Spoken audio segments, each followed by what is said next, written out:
Three. Thank you so much, Handy. It's a pleasure to be this afternoon with you and to discuss your journey so far in sustainability, ESG, technology, and we will just jump into it because your vast experience in the corporate world, consultancy, NGOs, teaching at university, writing books, now developing or supporting growing a startup. I believe you must be very busy, and I just want to know what made you this far, like what challenged you to be in so many avenues at the same time. And please tell us more and what are you up to these days? What's your attention focused on, and how are you envision your few years Yep. ahead? Great. Thank you, Maribel, for the opportunity to have this discussion with me. So the first thing I would like to address is it looks that I'm doing a few many things, but it's all culminated to only one thing, that's leaving back a legacy. When I say leaving back a legacy, I have four things going on. One is I'm definitely doing a lot of writing. As you know, I have a few books already. I'm writing a couple of new books. The second is I'm also teaching. I teach here at Rutgers in New York and New Jersey area. Then I do a lot of like coaching for the startup technology and climate tech startups. And then also I teach as a visiting faculty at a school in India. It's in Hyderabad. It's called Indian School of Business. And then also I'm working on my nonprofit agenda and dreams as well, especially on women empowerment and education technology. So if you really see these three things, writing, teaching, and nonprofit, they're all culminating to only one value proposition, that is really creating a better planet to live and really making sure that we are all able to leave back our legacy and remove that, blur that generation gap. So that's a mission, vision, objective I have. Now let's talk about the work part of this, right? Besides teaching, writing, and nonprofit, the work part is also very much like leaving back a legacy to make the planet a better place to live when we talk about sustainability. Now, sustainability doesn't just stand individually. It has a strong supply chain, value chain base on which you build it better. So from a work perspective, it's also the same legacy, right? Making a planet a better place to live, connecting the people, connecting work, connecting the ecosystem.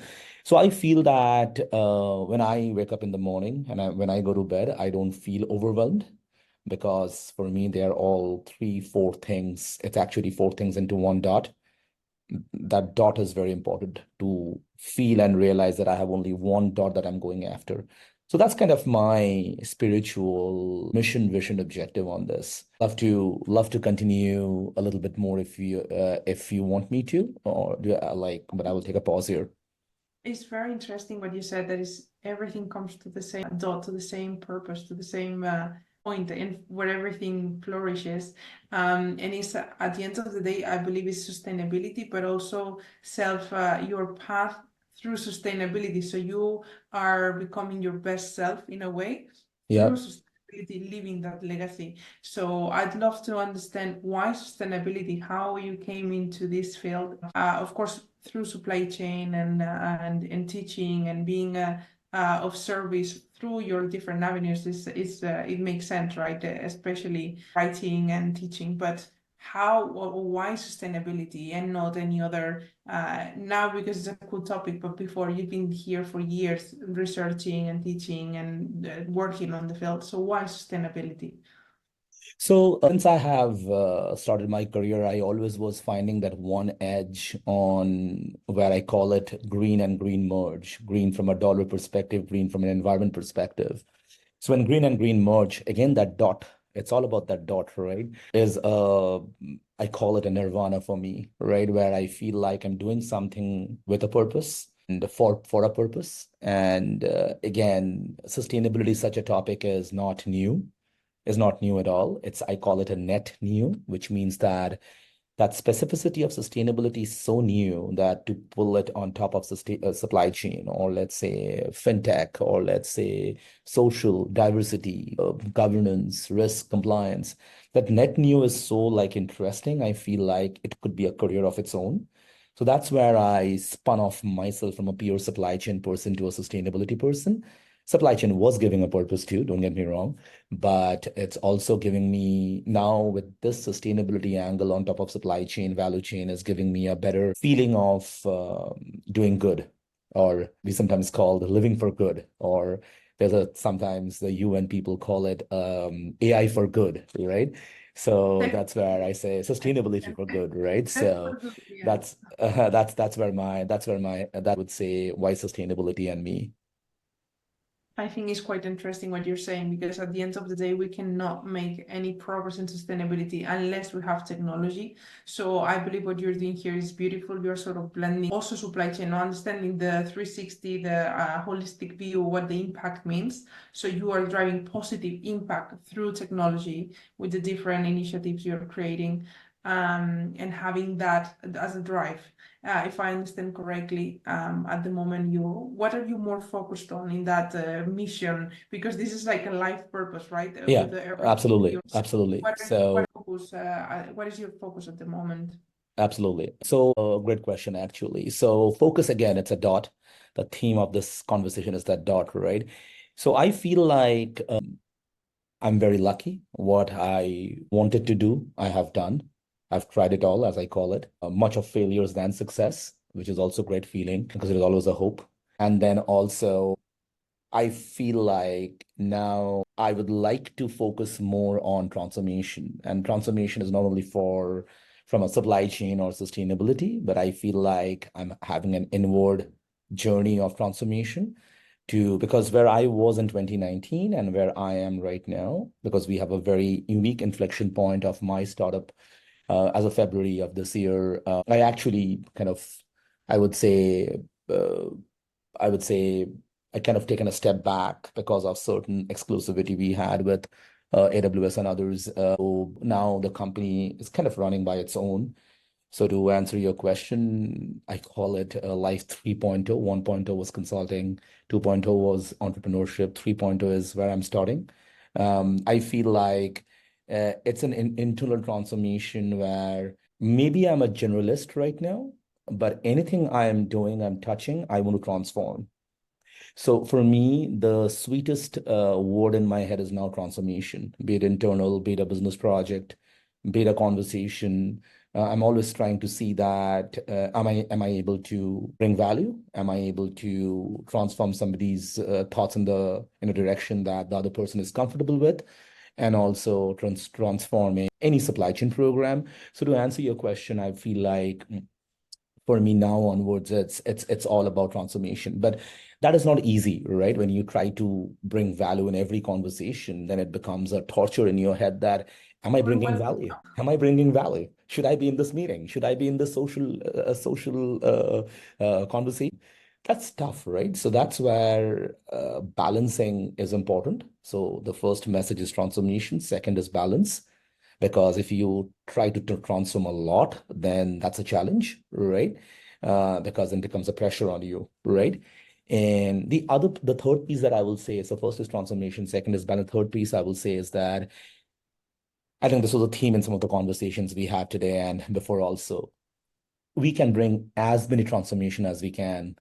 We are on the planet Earth, and it's all about people. So now for me, it is about how do I intermingle with any kind of person around me without being like, without, with nice, I would say, cohesion, I would say, right? Collaboration, because I mean, not a single person can think alike, right? So how do you bring that cohesion, collaboration together? So those will be my three things, right? Transformation, balance, and excuse me, people management. Oh, I believe you're missing one, I think, what from is what that? I think what you're missing is essence, because I believe you're bringing a little bit of your essence into everything. So I believe that would be part of That's a great point. you said there's That's, one. I believe there is essence connecting everything. that's beautifully said, and this is I'm enjoying this conversation so much, right? That if you really see that transformation, people value, right? Balance. If we're talking about all this, there's one thread that connects all this. That is like-mindedness. It doesn't mean that I don't want to get challenged, but it's about the like-mindedness, right? And that's where essence come into play. And that's where Ahmed comes into play in my ecosystem. So you, of course, you, Ahmed, I feel like we are all like-minded, but we are challenging each other. And I feel that that's where I can call this relationship with Level Up ESG also is like a fantastic example of that essence, right? You just talked about, right? There's transformation, there's value, there is people, there is balance, right? But at the end, it's all essence, right? That, yep, this is something I want to grow old with. This is a person I want to grow old with. I want to grow old with Ahmed. It I want to feels grow old right. with Maribel. Yeah. Is Was it that? feels right. If it's right. So you Yeah, make decision. So I believe that happens a lot in the sustainability ecosystem, whether it's a startup or maybe corporate, but people within the corporate that want to change things inside that maybe it takes time and is a lot of effort, as we have been discussing before. But you get into the people and they say, well, I'm trying, no? And then you get to meet them. Fortunate enough, we end up in the same rooms, having the same chats. And I think, as you said very well, sometimes it's challenging to go outside so the people who is not like-minded, they can become part of the group. I yeah. would like to challenge you with this question as well, like how do you see we can do that and help them to embrace change, because sustainability takes a lot of resources of Great will. question. So how do we get the people on board and avoid resistance? That's a fantastic question, right? So I feel like the first thing in any transformation, let's say sustainability in this example, maybe one or five or six, if a CXO has a 5 or 6 agenda, five or six agenda, right? One of the agendas is sustainability transformation, right? So in any of these transformation, as you rightly said, bringing Shepherd people together is the toughest. I will give an example, right? I was working for a high-tech company. They're doing various things in pockets, but one of the agenda I had is to bring those each individual pockets into a large one value proposition. That is one of the most difficult job I had ever done, because it's not about the talent, it's not about the solution, it's not about the go-to-market, it's about the people. Because every person has his or her or theirs opinion, right? And how you bring it together. So I will give you some, maybe I call it a recipe towards responding to your question. The first thing I feel is that think big, start small. And once you start small and prove small, out of 10, 4 people will be now with you. Your target is to bring the remaining 6 with you now, right? Second step, you thought big, you started small, you got a first success, you have 4 now. You'll take this and lift and shift to a few other arenas. Repeat that again. 2 more people come in, so you have 6, you have 4 left.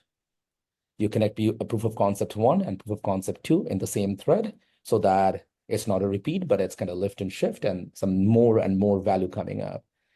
Once you do that, you basically go from your own region and take it to a more hard, more tougher region and bring those 4 people together to say, look, I have done this in Germany. I can do this in Spain and Portugal as well.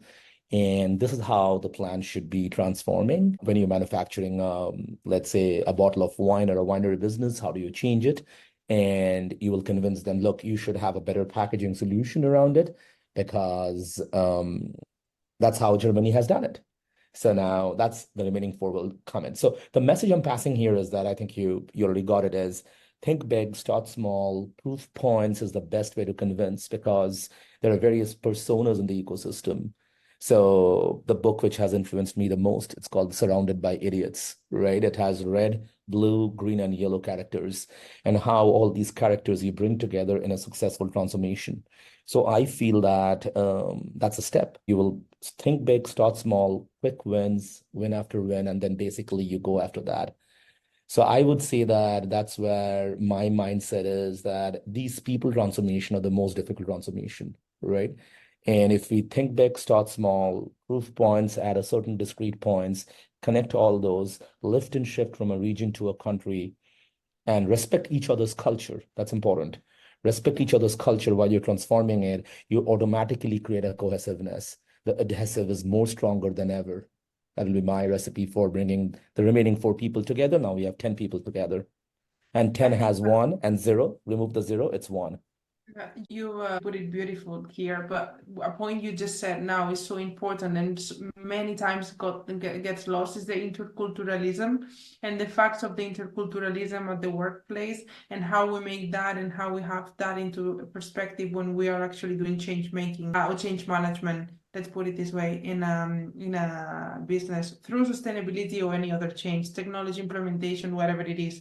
I believe that most of the resistance has to be also through the lens or understand we have to have this understanding through the lens of culture and needs and so many other factors. So yes, if we have 4, then we have 6, then we have 10, we have everyone. It's been I know we don't have much time, but it's been a beautiful having this short chat with you, and hopefully we can have another one perhaps longer, who knows? But thank you so much for all your input, everything you're doing for the people at the end of the day, because it's not just for the eco-sustainability. I hope you have a lot of success with the startup and keep writing books. So thank you so much, Andy, for your time this afternoon. Absolutely. Thank you. Thank you so much. And I will hopefully talk to you soon.